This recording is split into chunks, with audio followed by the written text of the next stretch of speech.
اللهم انفعنا بما علمتنا وعلمنا ما ينفعنا وارزقنا علما ينفعنا يا ذا الجلال والإكرام.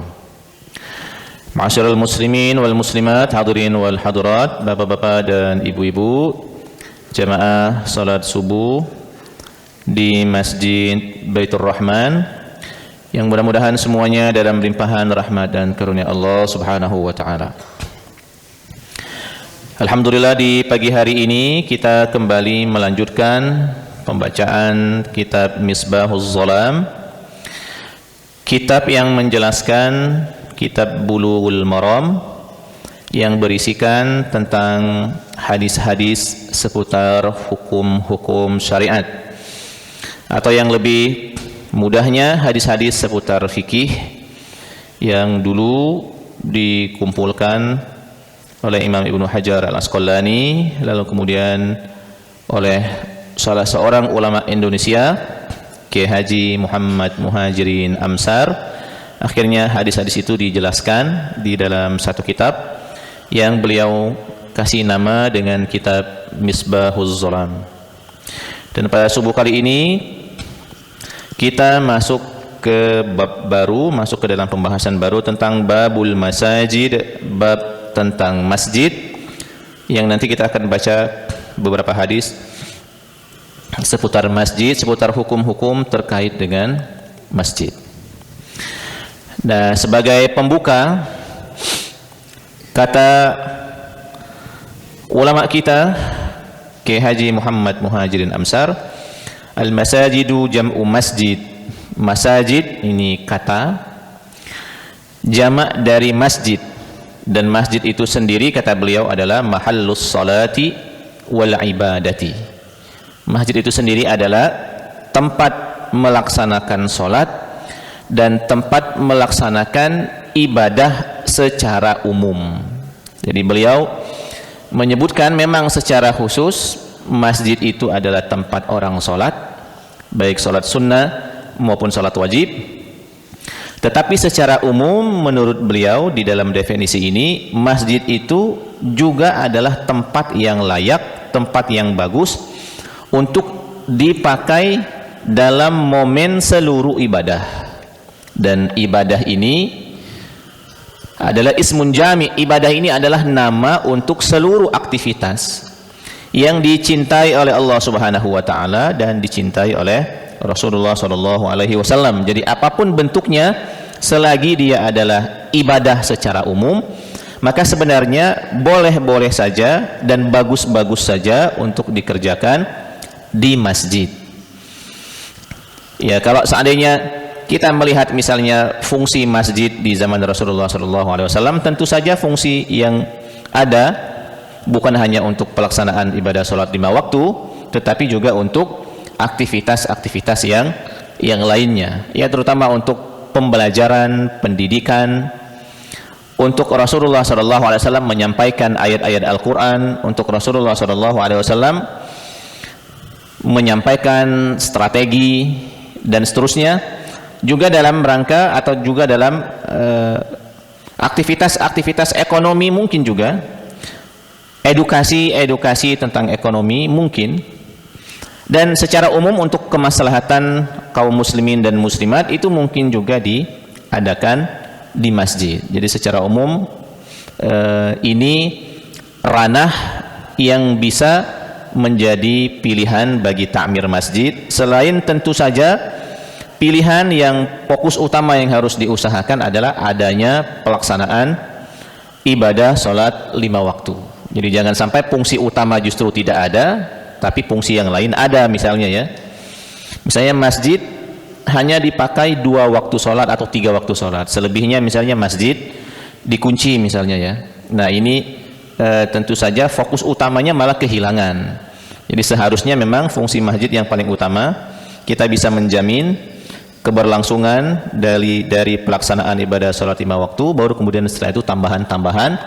Selagi dia masuk dalam kategori ibadah secara umum, ya dia boleh-boleh saja untuk dilaksanakan. Tentu saja dengan perkembangan manajemen masjid yang semakin kesini semakin berkembang, ya tentu saja syarat dan ketentuan berlaku, bukan mentang-mentang gawian baik lalu kemudian pelaksanaan di masjidnya misalnya tanpa sepengetahuan atau tanpa izin dari pengurus masjid. Tentu saja itu tidak bagus. Tetap saja walaupun semuanya adalah aktivitas yang baik, karena sekarang ini seluruh masjid, hampir seluruh masjid menerapkan manajemen masjid baik skala kecil maupun secara besar. Ini tetap harus dipenuhi sebagai tertib ya, supaya kita dalam pelaksanaan ibadah tetap memperhatikan kerapian dan ketertiban ya antara pengurus masjid dengan pemakai terutama. Nah, baik Bapak Ibu semua, ini mukaddimah pendek yang diawali oleh Kiai Haji Muhammad Muhajirin Amsar. Berikutnya kita baca atau kita mulai membaca hadis-hadis Rasulullah SAW seputar masjid. Hadis yang pertama. Bismillahirrahmanirrahim. An Aisyah radhiyallahu anha qalat, dari Aisyah radhiyallahu anha berkata, Amara Rasulullah sallallahu alaihi wasallam bibina'il masajid fid dur. Rasulullah sallallahu alaihi wasallam memerintahkan untuk membangun masjid di dur.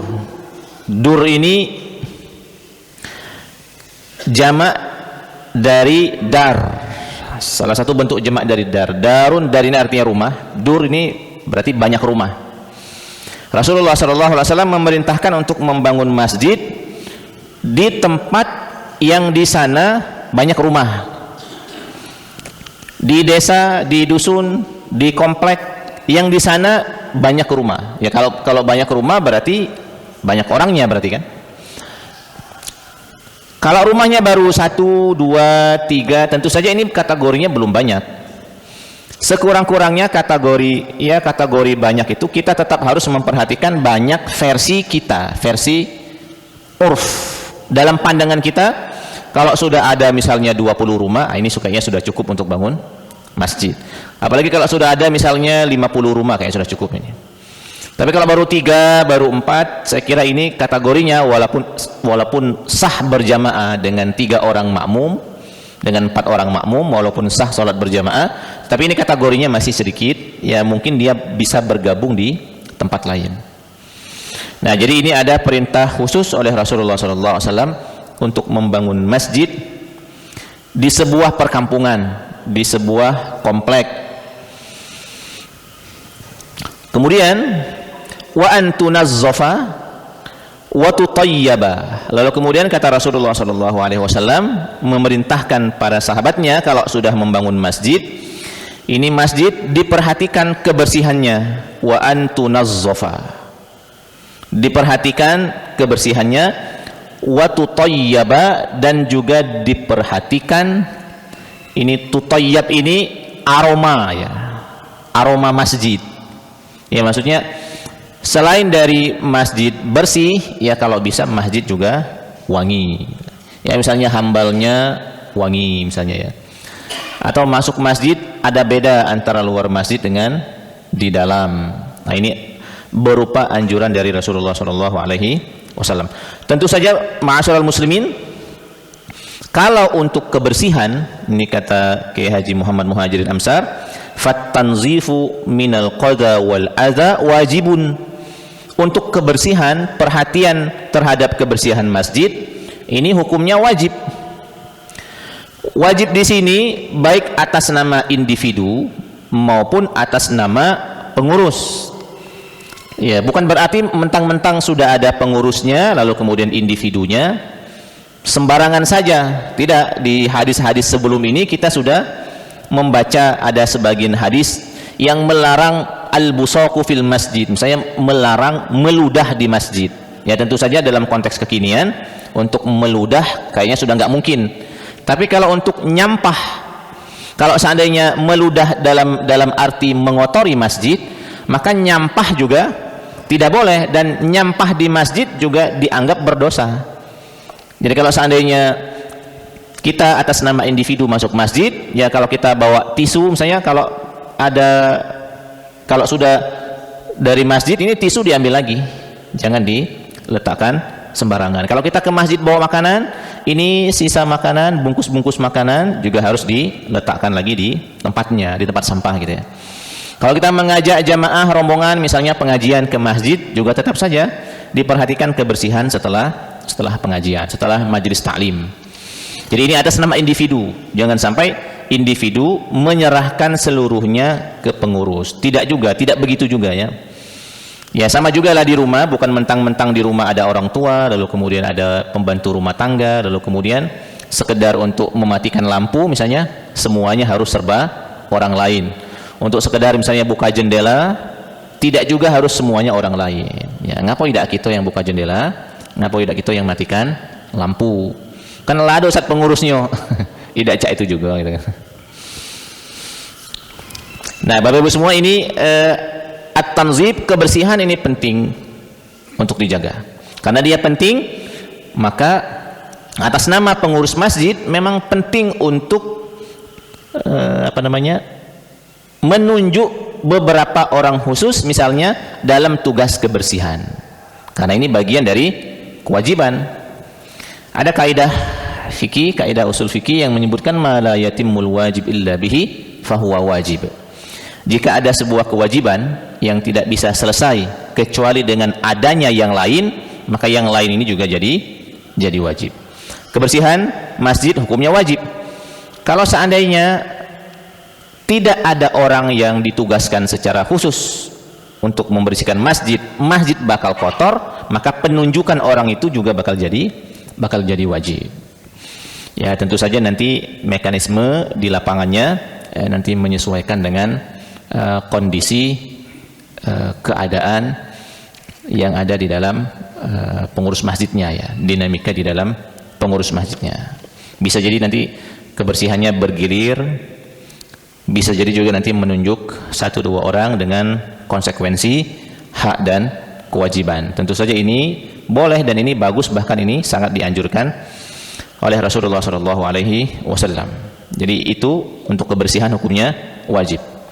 Tetapi untuk at-tathibu, nah at-tathib untuk yang sifatnya wewangian, maka mustahabun. Di sini hukumnya mustahab. Mustahab di sini maksudnya sunnah.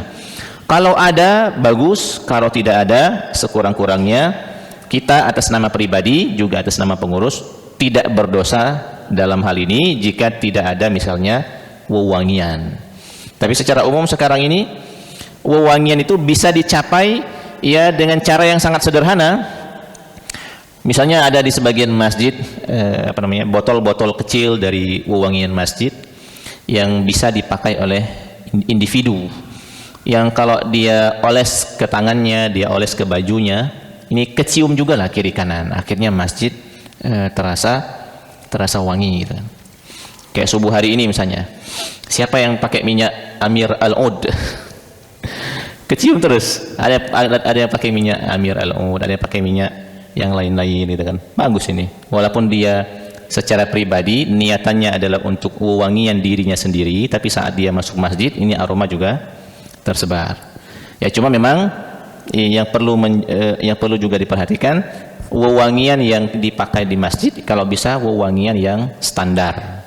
Yang standar itu maksudnya adalah yang kira-kira hampir-hampir seluruh orang suka gitu kan. Nah, kalau dugaannya ada wewangian yang kayaknya orang kurang suka, maka makainya atau ngolesnya jangan terlalu banyak, atau mungkin ganti dengan aroma yang lain. Ya, cari aroma-aroma yang standar, aroma-aroma standar orang Indonesia lah ya secara umum, yang kalau mereka kecium itu mereka senang-senang saja dengan aromanya. Nah, Bapak Ibu semua, jadi ini hadis yang pertama. Tetapi di dalam hadis yang pertama ini ada faidah yang juga bisa kita ambil pemahaman, bahwa di sini Rasulullah SAW amara bibina'il masajid fid dur. Rasulullah SAW memerintahkan untuk membangun masjid di rumah-rumah. Tadi satu pemahaman menyebutkan di rumah-rumah, di sini maksudnya adalah di perkampungan, di komplek. Tetapi ada makna yang juga tersembunyi di sini. Bisa jadi juga makna membangun masjid di rumah ini maksudnya adalah di rumah kita sendiri.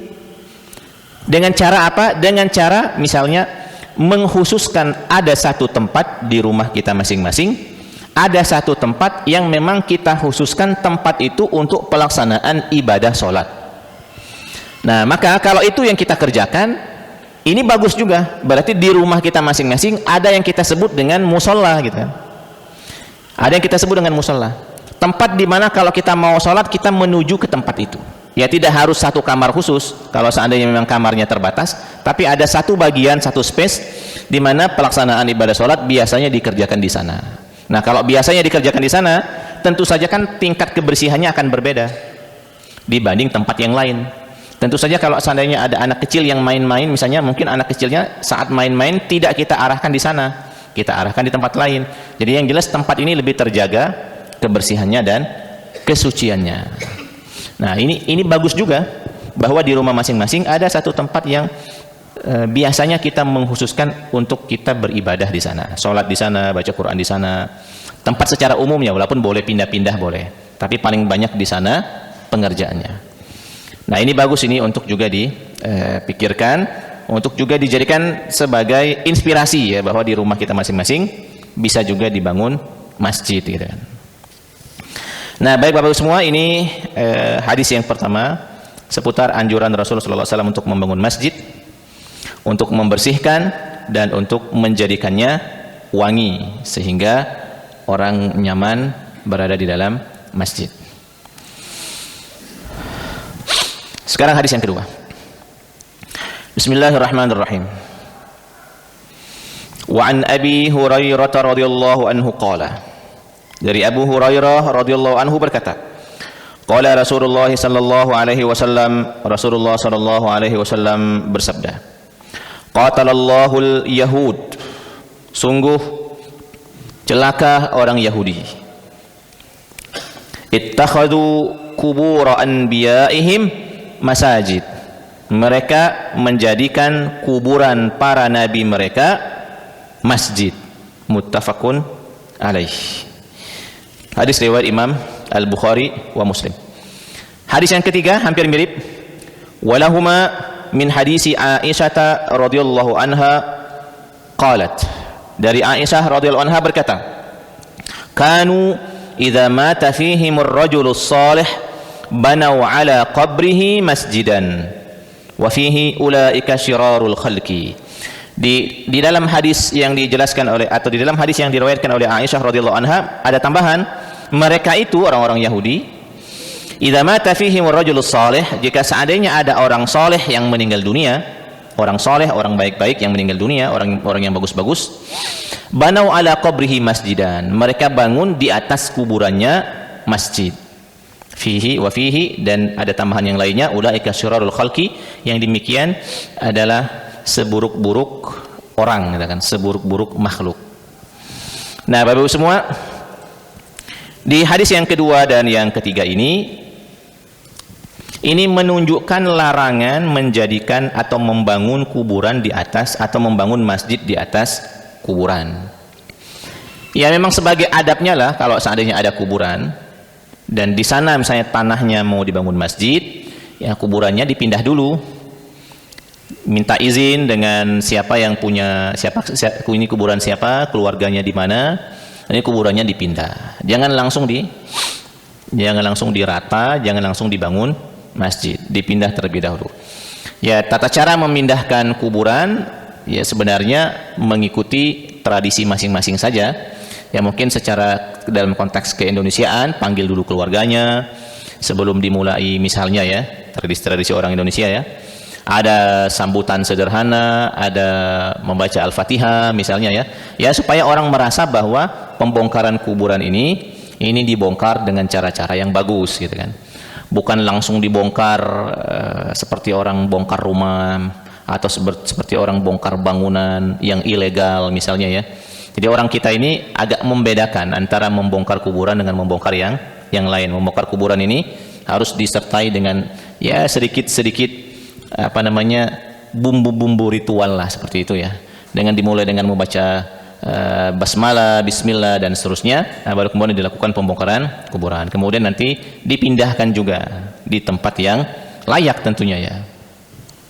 Nah, Bapak Ibu semua, Itu tata caranya. Jadi jangan sampai membangun atau bahkan sengaja membangun di atas kuburan orang soleh, di sana dibangun masjid. Nah, itu kalau bisa jangan.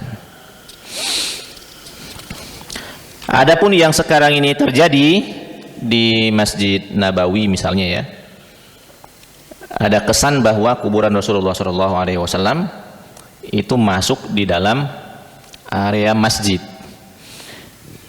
Perlu diketahui bahwa dulu saat Masjid Nabawi pertama didirikan, yaitu kuburan Rasulullah SAW berada di luar. Jadi bukan sedari awal dibangun kuburan Rasul masuk masjid, enggak.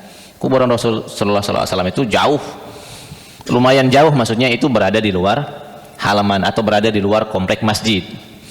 Nah, karena ada pelebaran masjid, dan ada pelebaran masjid, akhirnya sekarang ini seakan-akan kuburan Rasulullah SAW itu masuk di dalam komplek masjid.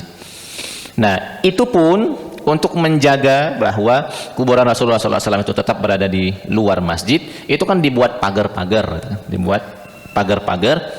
yang tidak mungkin orang sholat menghadap kuburan Nabi. Orang sholat itu nanti mesti akan menghadap ke arah kiblat, tidak menghadap ke arah persis kuburan Nabi. Dibuat kandang sedemikian rupa, dibuat pagar sedemikian rupa, sehingga nanti saat sholat tetap menghadap ke kiblat. Tapi yang perlu digarisbawahi bahwa awal mula pembangunan Masjid Nabawi itu kuburan Rasulullah SAW berada di luar masjid, seperti itu ya. Nah, sekarang kalau ada pertanyaan yang nyeleneh, kenapa misalnya kuburan Rasulullah SAW tidak dipindah saja? Nah, ini Allah Ta'ala alam bisawab. Kenapa misalnya tidak dipindah? Mungkin ada pertimbangan-pertimbangan lain dari para ulama sehingga akhirnya tidak dibongkar. Ya, khawatirnya ada fitnah-fitnah baru misalnya ya, pembongkaran kuburan Nabi misalnya dan seterusnya. Ya, khawatirnya ada muncul fitnah-fitnah seperti itu. Nah, jadi ini poin nomor 2 Bapak-bapak dan Ibu semua, terutama bagi yang ibaratnya kepingin membangun masjid, diperhatikan tanahnya. Kalau di tanahnya masih ada kuburan, maka kuburannya dipindahkan terlebih dahulu. Kalau seandainya tidak bisa dipindahkan, maka area kuburan jangan dijadikan masjid. Jadi space yang kosongnya saja yang didirikan masjid. Yang ada kuburannya tidak usah didirikan masjid. Kalau sudah berdinding kiri kanan depan belakang, insya Allah ya, walaupun seandainya di kiri di kanan di depan ada kuburan, tapi sudah ada dinding untuk masjidnya, insya Allah kita tidak sedang menyembah kuburan, bahasanya ya. Kita tidak sedang sholat mengarah ke kuburan, enggak, karena sudah ada dinding gitu kan, dinding masjidnya. Nah, baik Bapak semua, ini hadis yang kedua dan hadis yang ketiga. Sekarang hadis yang keempat. Bismillahirrahmanirrahim. Wa an Abi Hurairah radhiyallahu anhu qala, dari Abu Hurairah radhiyallahu anhu berkata, ba'atsan Nabi sallallahu alaihi wasallam khailan. Rasulullah sallallahu alaihi wasallam pernah mengutus tentara gitu kan, mengutus prajurit dengan pasukan berkuda dalam sebuah ekspedisi. Faja'at birajulin, lalu kemudian pasukan ini datang membawa tawanan. Ya, maksudnya orang yang kalah berperang akhirnya jadi tawanan, ditangkap, datang dengan tawanan. Farabatuhu bisariyatin min sawaril masjid, lalu kemudian mereka ini mengikat tawanan ini di salah satu tiang di antara tiang-tiang masjid. Muttafaqun alaih, hadis riwayat Imam Al-Bukhari dan Muslim. Nah, Bapak-Ibu semua,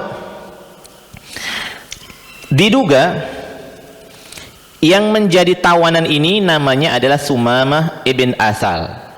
Diduga yang menjadi tawanan ini adalah namanya Sumamah. Farabatuhu bisariyatin min sawaril masjid. Nah, beliau inilah, orang inilah yang akhirnya diikat oleh para sahabat di salah satu tiang masjid. Nah, Sumamah ini adalah non muslim. Sumamah ini non muslim.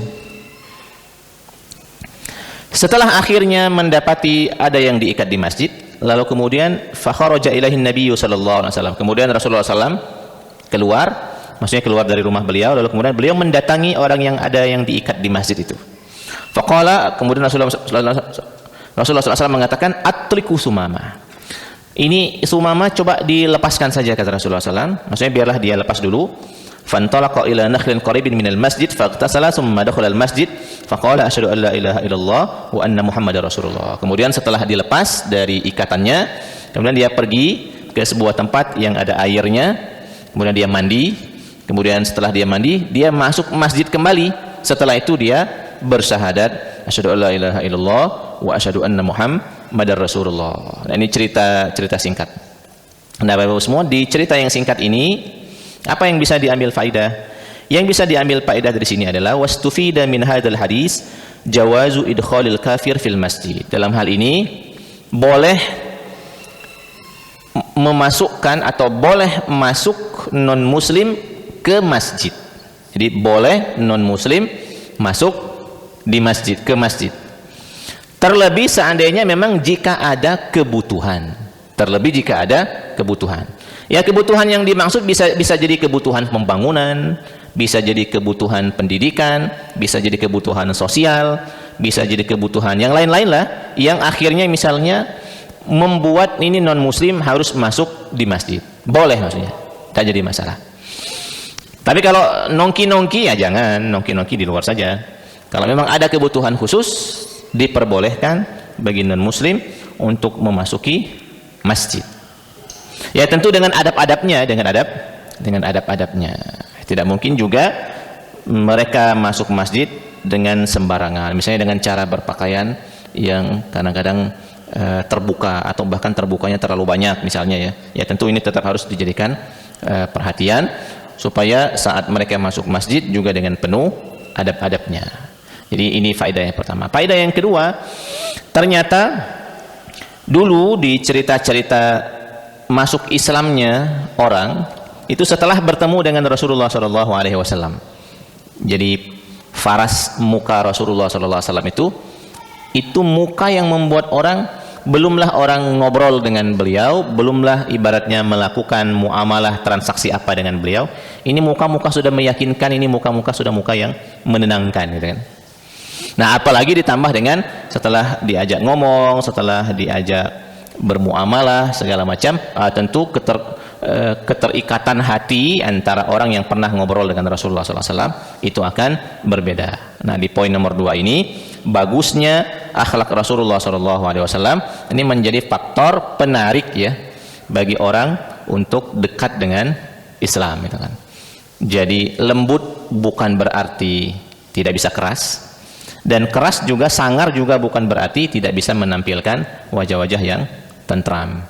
Nah, jadi di antara dua hal itulah yang dulu dilakukan oleh Rasulullah SAW. Baik Bapak dan Ibu yang dimuliakan Allah Subhanahu wa taala, ini hadis yang keempat. Hadis yang kelima.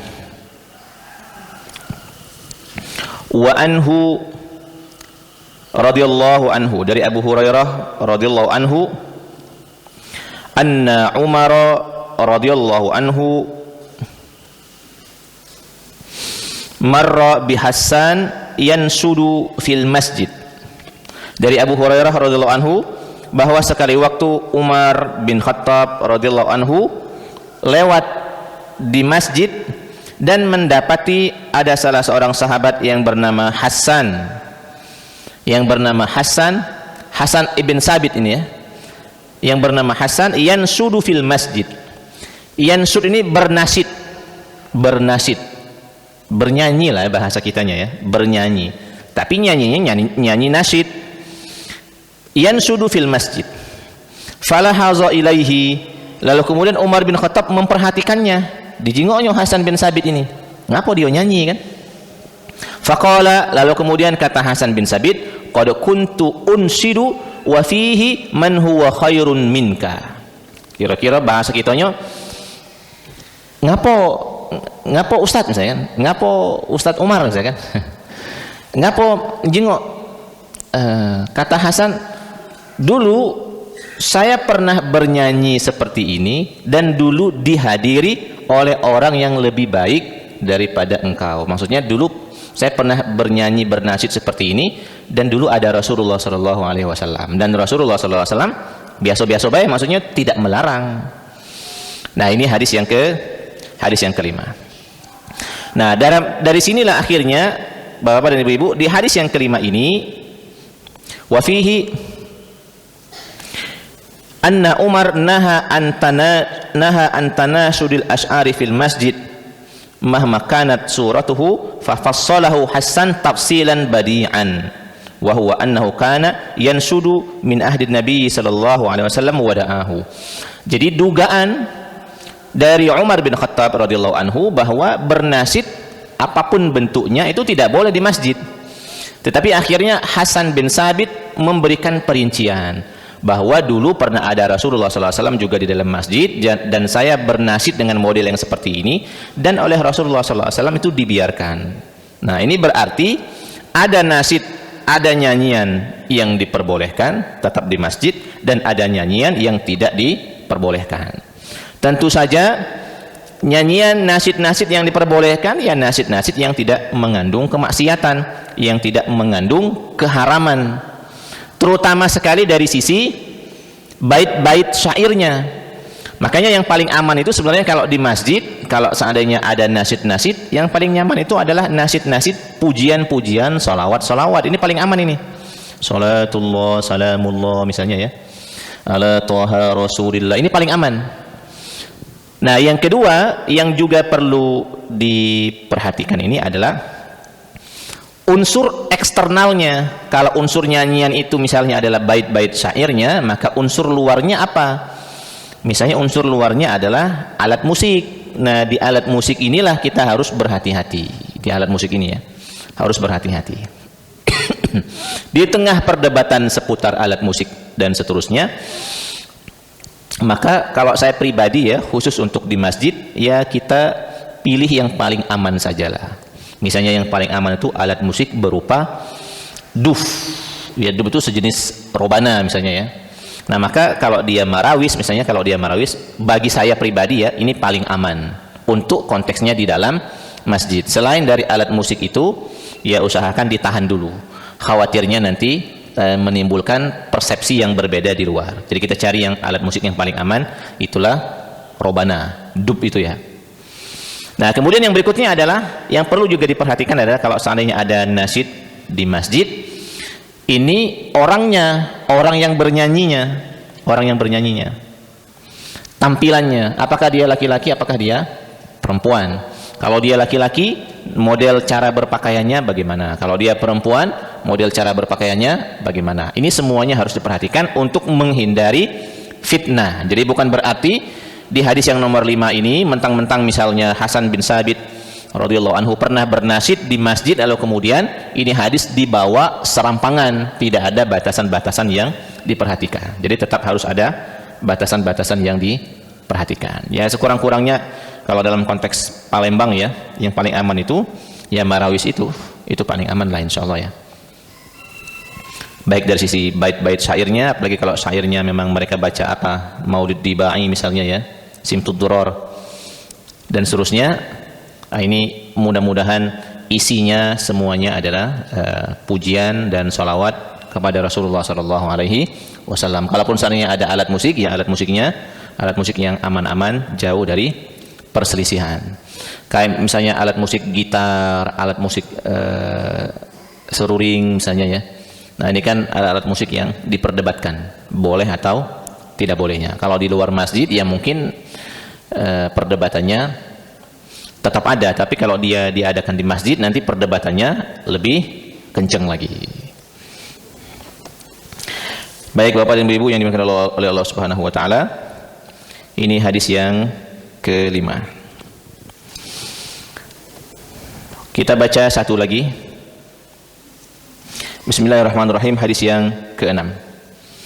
Wa anhu qala, masih dari Abu Hurairah radhiyallahu anhu berkata, qala Rasulullah sallallahu alaihi wasallam, Rasulullah sallallahu alaihi wasallam bersabda,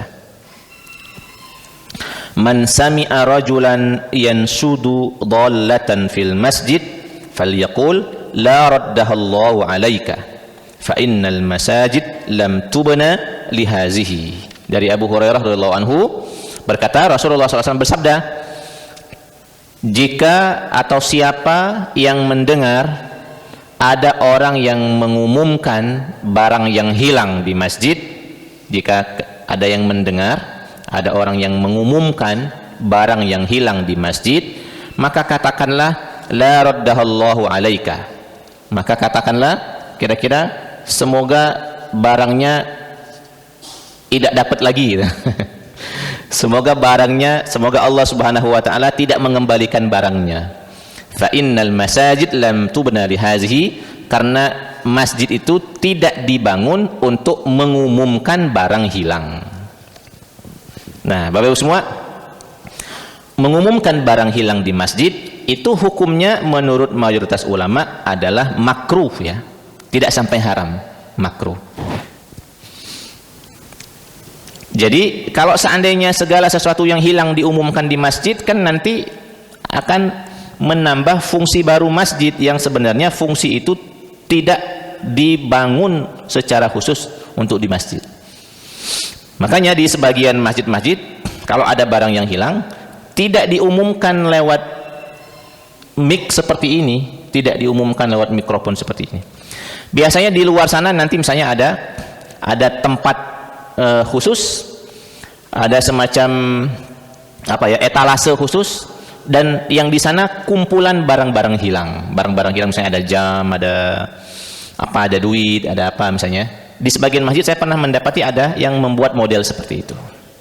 Kumpulan barang-barang yang hilang yang mereka taruh di sana, dan mereka buat pengumuman ini barang-barang yang tertinggal di seputaran masjid misalnya, di seputaran Masjid Baitur Rahman. Selagi memang bisa dilaksanakan dengan cara yang seperti itu, maka itu yang harus dicari, yang harus dikejar terlebih dahulu. Jangan diumumkan lewat mikrofon, jangan diumumkan lewat mikrofon. Kecuali kalau seandainya memang urgen sekali ya, urgen sekali, penting sekali. Nah, maka mungkinlah yang makruh ini akhirnya akan hilang kemakruhannya karena ada kedaruratan. Karena ada kedaruratan. Di antara yang darurat itu sebenarnya adalah kalau di parkiran ya. Kalau di parkiran ada mobil yang mau keluar kemudian terhalang oleh mobil yang lain. Nah, gimana ini caranya? Sedangkan yang pengen keluar ini buru-buru. Ya akhirnya mau nggak mau akhirnya menempuh jalur makruh ibaratnya ya, menempuh jalur makruh ya dengan cara mengumumkan di depan. Walaupun ini bukan mengumumkan barang hilang, tapi ini kan sama juga, mirip juga lah, mengumumkan siapa yang punya mobil dengan plat sekian mohon dipinggirkan terlebih dahulu. Nah, ini bagian dari tata krama lah ya, bagian dari adab-adab di masjid, bahwa sebisanya masjid itu jangan dipakai untuk sekedar mengumumkan barang hilang. Kalau mungkin sesekali masjid dipakai untuk mengumumkan orang meninggal dunia, karena diduga bahwa masjid inilah corong yang paling kuat yang bisa didengar oleh khalayak ramai di masyarakat, ya karena sifatnya ini sesekali dan juga tidak rutin ya. Nah, dalam hal ini para ulama kita Indonesia dalam hal ini bisa mengkompromikannya, maksudnya tidak menganggapnya sebagai sebuah kesalahan. Karena untuk menyampaikan satu-satu ke rumah-rumah warga tentu saja ini lebih repot. Nah, tetapi sekarang ini kita sebenarnya sudah dibantu dengan kehadiran media WhatsApp terutama, yang justru lebih cepat dari sekedar mengumumkan di masjid. Nah, maka dalam hal ini atas nama pribadi sebenarnya media inilah yang harus ditempuh jalur utamanya sekarang ini. Jangan dulu ke masjid. Mungkin masjid kita jadikan sebagai nomor 2, nomor 3. Buat saja pengumuman, share di grup, jangankan orang di sebelah rumah, orang yang di luar negeri pun akan terkabar tentang peristiwa orang yang meninggal dunia ini. Jadi via WhatsApp ini jauh lebih aman, supaya fungsi masjid, adab-adab masjid sebisa mungkin kita usahakan dipakai selagi memang ada jalur yang lain gitu kan, untuk mengumumkan barang yang hilang, mengumumkan orang yang meninggal dunia, dan mengumumkan hal-hal yang lainnya. Nah, baik Bapak Ibu semua, ini 6 hadis dulu ya kita baca di subuh kali ini. Mohon maaf atas segala kesalahan dan kekurangan. Kepada Allah Subhanahu wa taala kita mohon ampun. Jika ada hal yang memang urgen untuk ditanyakan, kami persilakan sebelum kita istirahat. Assalamualaikum warahmatullahi wabarakatuh. Assalamualaikum warahmatullahi wabarakatuh. Terima kasih Ustaz, dan saya mohon maaf dengan para jamaah karena tidak ada yang bertanya, biarlah saya yang bertanya gitu. Nah, ini yang pertanyaan saya begini Ustaz. Ini menyangkut mengenai masalah pakaian Ustaz. Masalah pakaian, misalnya saya berikan contoh diri saya. Dari saya dari rumah ke sini jalan kaki lebih kurang 600 meter gitu. Nah, jadi dalam berpakaian misalnya saya pakai kain sarung. Kain sarung, jelas kalau waktu berjalan, kalau kain ini terlalu rendah, mungkin kena debu atau kena kotoran. Nah, kalau kita lihat sekarang, kadang-kadang bapak dan ibu kan banyak menggunakan pakaian yang panjang, kadang sampai menutup tumit. Kadang. Nah, jadi ini bagaimana Ustaz? Apa namanya? Kena kotoran di jalan, masuk ke dalam masjid, sedangkan masjid ini harus bersih. Nah, misalnya. Dan selanjutnya kadang sering kita lihat tamu dari luar misalnya. Jadi berpakaian masuk dalam masjid, kadang-kadang bercelana. Nah, celana itu kadang kita kelihatan, kadang basah. Basah dibawa lalu masuk. Nah, ini jelas kalau dia masuk pakaiannya basah, pas duduk di hambal ini kadang kan yang celananya basah tadi bisa meresap ke hambal lalu basah. Nah, ini bagaimana Ustaz? Itu saja, terima kasih. Assalamualaikum warahmatullahi wabarakatuh. Assalamualaikum warahmatullahi wabarakatuh. Baik, tentu saja kalau kita dari rumah ke masjid, ya tentu saja yang pertama menutup aurat. Kalau laki-laki menutup auratnya gampang. Maksudnya kalaupun seandainya sarungnya atau gamisnya di atas mata kaki, itu tetap menutup aurat kan bahasanya kan. Jadi lebih aman lah. Nah, kalau seandainya perempuan dari rumah pakai mukena, kalau seandainya memang pengen aman, sebenarnya selain dari mukena, pakai kaos kaki. Sehingga kalaupun seandainya mukenahnya panjang, agak diangkat sedikit, nggak jadi masalah karena yang kelihatan masih kaos kakinya. Nah, sekarang kalau seandainya kainnya terlalu bawah atau mukenahnya terlalu bawah, lalu kemudian kena tanah jalanan dan seterusnya, gimana itu Ustaz? Kalau untuk jalanan Baitur Rahman ya, dugaannya bakal gampang kena najis atau tidak? Dugaan saya kalau untuk kelas-kelas Baitur Rahman, dugaannya ya tidak gampang kena najis. Kalaupun seandainya kena debu, kena tanah, itu sekedar kotor saja, bukan najis. Nah, sekarang kalau memang kena najis gimana? Dan kita tahu, kalau memang kena najis dan kita tahu, ya dibersihkan, datang ke masjid dibersihkan. Karena di masjid banyak air, ya ujung sarung, ujung mukena dibersihkan. Kalau seandainya kita tidak tahu apakah kena najis atau tidak, nah, di sini mudah-mudahan misalnya kena najisnya di depan rumah. Kemudian ini sarung, ini kain bergeser lagi ke tanah yang suci kan. Nah, mudah-mudahan habis kena najis, kena tanah berikutnya, gesekan dia kena tanah berikutnya ini membersihkan najis yang kenanya di awal. Jadi ini skemanya gitu kan. Terkait dengan yang ditanyakan. Memang yang paling aman itu ya agak diangkat sedikit kalau pergi ke masjid. Nah, ibu-ibu solusinya pakai kaos kaki. Nah, sekarang yang tadi di bawah ada yang basah masuk masjid. Ya kalau basahnya kena air biasa nggak jadi masalah. Kalau basahnya karena najis, ya seharusnya dia tidak masuk masjid. Kalau basahnya karena najis. Kalau basahnya hanya sebatas kena air wudhu, celana ujungnya basah, nggak jadi masalah. Dia masuk masjid nggak jadi masalah. Karena itu tidak najis, itu suci gitu ya. Ini mengenai bab membangun masjid tadi Pak Ustadz. Iya. Yang pertama, boleh nggak kita membangun masjid itu atas dana bantuan orang kafir? Itu yang pertama. Iya, boleh, sah tak gitu ya. Misalnya tiba-tiba ada, kita tahu orang Nasrani atau orang Kristen yang kaya raya, nah ini 100 juta bangunlah masjid misalnya. Itu yang pertama. Yang kedua, terkait masjid ini, sekarang ini kan di lingkungan rumah kita itu biasanya banyak sekali masjid kan. Tempat saya tuh pilihannya ada 1, 2, 3, 4, ada 5. Ada 5. Ada yang mengatakan bahwa lebih abdul yang paling dekat katanya. Tapi kalau saya yang paling nyaman tuh Pak Ustadz. Mana yang benar? Makasih. Assalamualaikum warahmatullahi wabarakatuh. Assalamualaikum warahmatullahi wabarakatuh. Baik, saya jawab dulu yang nomor 2. Kalau banyak masjid, mana yang paling afdol. Tentu saja menentukan mana yang paling afdol ini subjektif ya. Nah, yang paling objektif itu kalau pilihannya antara Masjidil Haram, Masjid Nabawi, Masjid Aqsa dengan masjid yang lain, semua sepakat yang paling utama 3 masjid ini. Tapi kalau seandainya pilihannya sesama inilah, Baitur Rahman, Masjid Agung misalnya ya, Masjid Nur Hidayah, mana yang paling afdol? Nah, penilaian paling afdol di sini subjektif.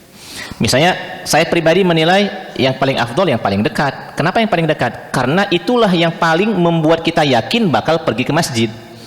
Kalau ke Masjid Agung lesu, akhirnya sholat di rumah. Masih mending di yang paling dekat berarti kan. Nah, berarti yang memilih masjid paling dekat itu subjektif dirinya, bahwa dianya yakin bahwa dia mampu insya Allah pergi ke masjid yang paling dekat. Yang nomor 2, ada yang memilih yang paling jauh dengan keyakinan karena ada pahala ekstra tambahan, jarak dari rumah ke masjid yang langkahnya lebih jauh. Tentu saja ini subjektif untuk dirinya, bahwa dia kepingin mengejar pahala yang lebih jauh. Tapi pertanyaannya, apakah dia selalu sholat di masjid yang lebih jauh? Kan tidak juga, sesekali paling dia ke masjid yang lebih jauh. Nah, kalau pilihannya yang paling nyaman, ya tentu saja ini pilihan subjektif juga, pilih nyaman. Yang jelas, karena selain dari 3 masjid ini, selain dari 3 masjid Haram, Nabawi, dan Al-Aqsa, ini sebenarnya secara pahala sama. Pahala sholat di Baitur Rahman dengan di Masjid Agung sama, pahala sholatnya sama. Pahala sholat di Baitur Rahman dengan pahala sholat di Istiqlal sama saja, sama ini ya pahalanya. Cuma beda tambahan-tambahannya, ada tambahan kenyamanan, ada tambahan jarak yang lebih jauh, ada tambahan bertemu ini, ada tambahan kajian ini. Nah, itu semuanya tambahan-tambahan. Semuanya afdol insya Allah untuk kita lakukan. Nah, sekarang pertanyaan nomor 2, boleh tidak membangun masjid dari hasil donasi non muslim? Saya dalam hal ini belum berani memberikan jawaban, karena lintasan di pikiran saya ini saya belum yakin dengan jawaban saya. Jadi atas nama pribadi saya belum bisa menjawab pertanyaan ini. Mudah-mudahan nanti di lain waktu saya menemukan jawaban yang yakin untuk saya sampaikan. Menerima donasi non muslim untuk pembangunan masjid. Allah taala alam bisawab, saya belum tahu jawabannya. Nanti insya Allah mudah-mudahan kita carikan jawabannya. Sementara kita cukup dulu ya, sudah jam 6. Nanti kita lanjut lagi dengan ngobrol santai insya Allah. Subhanakallahumma rabbana wa bihamdika asyhadu an la ilaha illa anta wa astaghfiruka wa atubu ilaik. Allahumma anfa'na bima 'allamtana wa 'allimna ma yanfa'una warzuqna ilman yanfa'una birahmatika ya arhamar rahimin. Wa sallallahu alaihi Muhammad wa ala alihi washabbihi ajma'in. Walhamdulillahirabbil alamin. Assalamualaikum warahmatullahi wabarakatuh.